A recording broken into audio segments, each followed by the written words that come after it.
The Nephilim were the descendants of angels who mated with human women, giving rise to offspring that grew into giants with the intent of corrupting the divine DNA of God's creation, specifically Adam and Eve. These fallen angels engaged in sexual relations to prevent the establishment of a genetically pure lineage from Adam to the Christ or Messiah. You know, we got the times of Noah, the end days where we're at right now, demons, Nephilim, that whole scenario. Do you think that that's all connected? Well, I sure do. I think that, and the more I think Christians get back to the scriptural, revelation of this and the history of it, we've been very, very deeply engaged on the Nephilim issue. The Nephilim coming out of the terminology in Genesis 6, where the Benai Elohim came down and engaged the women, and they had offspring. They were hybrids. Right. They were fallen, demonic human mixes. And the scripture gives some pictures of the giants. They were there on the earth then again later, Numbers 13 and so forth. So the Zamzumis and the Imiams and the Anakites and, Right. So you have this big picture in the Old Testament that's been really missed. I mean, I went to 3 different Bible schools and I never scratched the surface of the subject. Yeah. And it's sad because the occult world understands this, and the agenda for this, there's nothing in Scripture that says, well, they're not going to try it again. Right. I believe biblical prophecy may point to at least an attempt, if not a direct incursion of them. I'll give you that if you want that in a moment. But Jack Parsons, rocket scientist, American rocket scientist, considered a brilliant man, he did a Babylon working in the Mojave Desert called the Babylon Working, where they were doing a actual ritual that involved a man and a woman summoning the whore of Babylon, as they called it, to try to create a hybrid. They were trying to create a Nephilim. Aleister Crowley and the Crowleyites worldwide know about this. The satanic ritual abuse subject, the terminology, Sean, for satanic ritual abuse is not correct. It should be master race. It should be Lebensborn. Because when Hitler had the idea, spiritually given to them, to backbreed Germans who can prove Aryan descent, so they would get these Germans, they could somehow prove they had some level of Aryan descent. They wanted to breed them, spiritually, selectively breed them so they can create an offspring that would have even more of the Aryan blood. You heard about the pure blood. This is real history.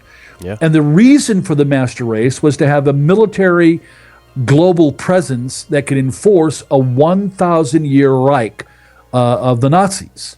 So they created a secret birthing camps called Lebensborns, life source, all over Germany. Some say up to 900,000 babies were born prior to the very end of the war. Well, what we don't really understand, and the secular historians writing the books on Nazism didn't understand the occult nature of it all. What they didn't understand, the Aryan that they were referring to was more like the Helena Blavatsky version. What they were really talking about was the Nephilim. They wanted to backbreed to what they called it, not us, they called it the God-men. So they wanted to have a hybrid. They believed that humanity should be this they were spiritually guided to think that it would be a good thing to have these hybrid God-men, master race, by the hundreds of thousands to help, and that's the whole goal, was to help them be the troops that could bring about and enforce a 1,000-year global Reich. I believe that same spirit, Satan and the spirit of Antichrist, began to unveil then, and then after that Nazi war, of course, them being defeated physically, it went worldwide. Wherever the Nazi rat lines went worldwide, 30 years later, these SRAs, they're called chosen ones.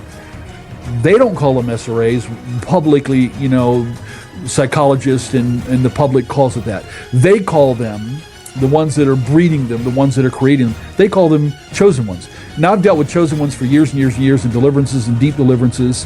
They've described the rituals.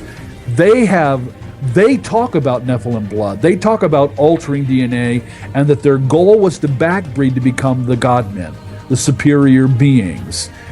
And so they were after it. Jack Parsons was after it. I even believe the transhumanists are after it, because Ray Kurzweil and all the geneticists and so forth in New York, when I was there, they talked about the 2045 initiative, and that science and geneticists and so forth are going to bring about immortality. Jasher 4:18. If the Jasher account is accurate, it raises the question of how early inhabitants knew to manipulate species. In this context, a species is often regarded as the family level of an animal, such as the Felidae family, encompassing cats, tigers, lions, and leopards. While interbreeding within the same family may seem acceptable, combining species like a cat with a coyote, bird, or human would be considered extraordinary.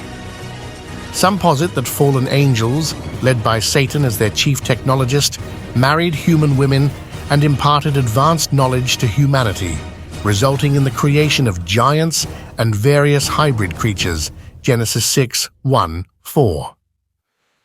In the present day, the precise DNA editing tool, CRISPR is likened to a modern means of potentially revisiting the days of Noah.